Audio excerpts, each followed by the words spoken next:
Hey YouTube, it's Aiden/BurgerBob, whatever you want to call me. I'm stuck at school for the next 3 hours with nothing to do, so I thought I'd make this video that someone asked for months ago and I actually made in Japan and then didn't upload because it was really bad. So I'm making it again, and this time it's going to be amazing. This is going to be about mouthpiece placement. And I'll talk a little bit about buzzing too, but it's mainly about mouthpiece placement.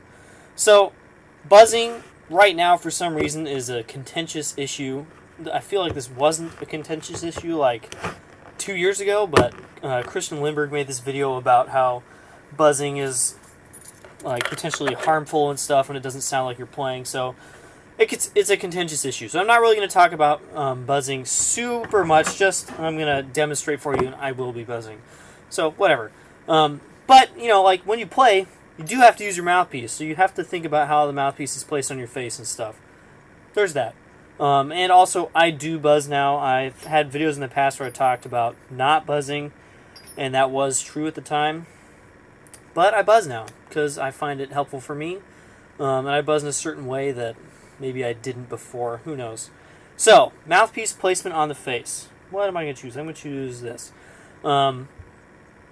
So the mouthpiece obviously interfaces with your chops at the rim and at some place on your face. It's not here.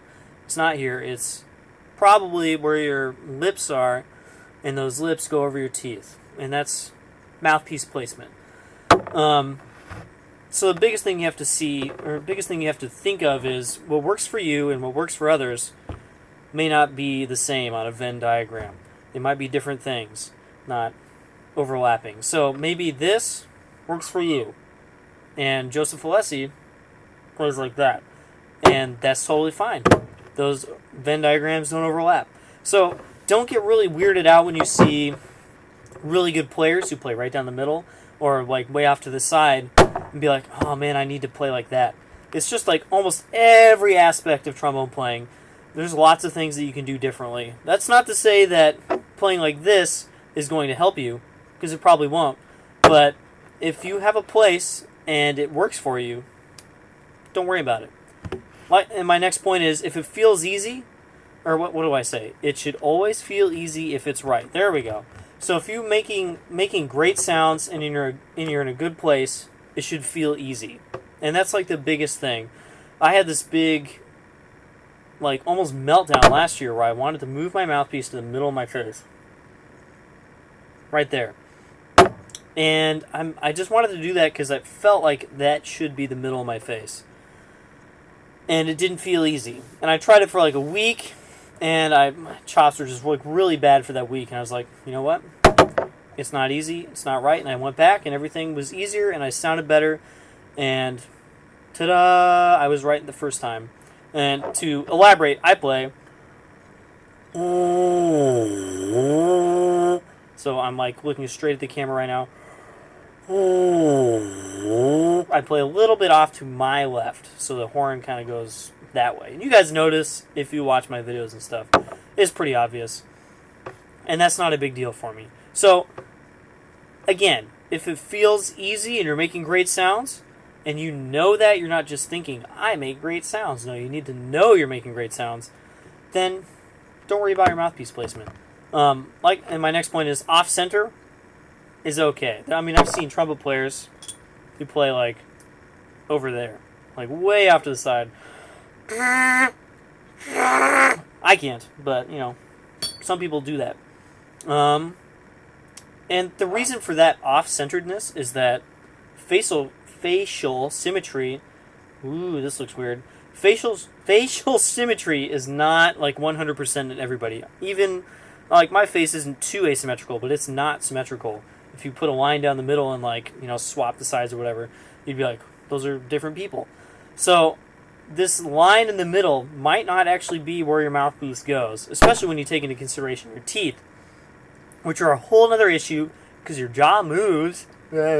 And your teeth also move and do different things as you grow up and stuff. So don't think about the mouthpiece having to be straight down the middle if it's not. And, you know, on some people, if they're like way off to the side and it doesn't sound easy or feel easy, then maybe they should think about moving elsewhere, maybe to the middle. but maybe just a different spot. So there's lots of reasons why it could be off-center. My reason is that my teeth, instead of being flat when I'm looking at you, they're flat like this. So the mouthpiece has to sit like this on my face, because if I put it like this, then only one side is like hitting my teeth and the other side is not. So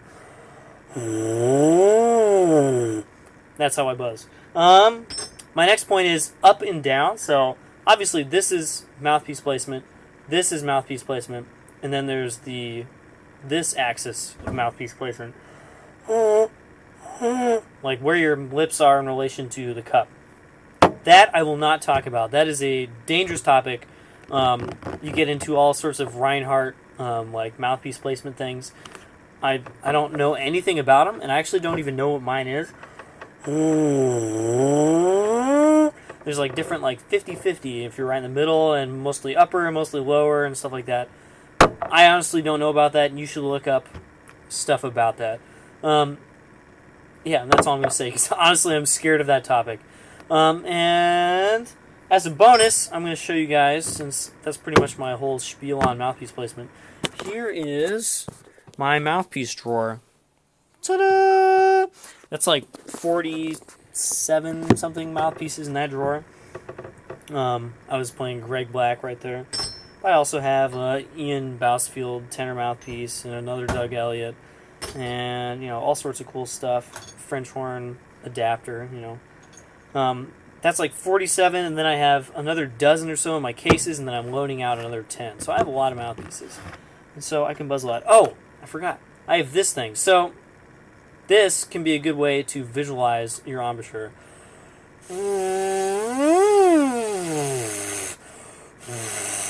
So if you look at this on my face, it actually looks like it's in the middle of like the ends of my mouth. It's not in the middle of my face, which is like this. It's in the middle of my chops, which is in a slightly different spot, because my face is not symmetrical and I'm not Tom Cruise. So this is kind of a good way to do that. You can also do that with, there we go, Doug Elliott rims or practice rims. And even if you are super brave, woo, that's bad. I cannot buzz that.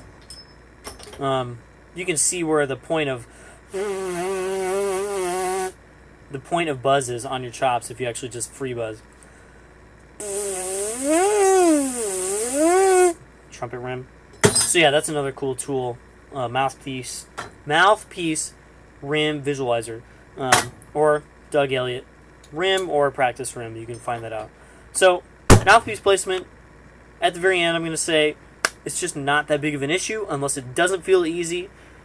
And usually when it feels easy, it looks easy. So kind of keep that in mind. Cool. See you guys next time.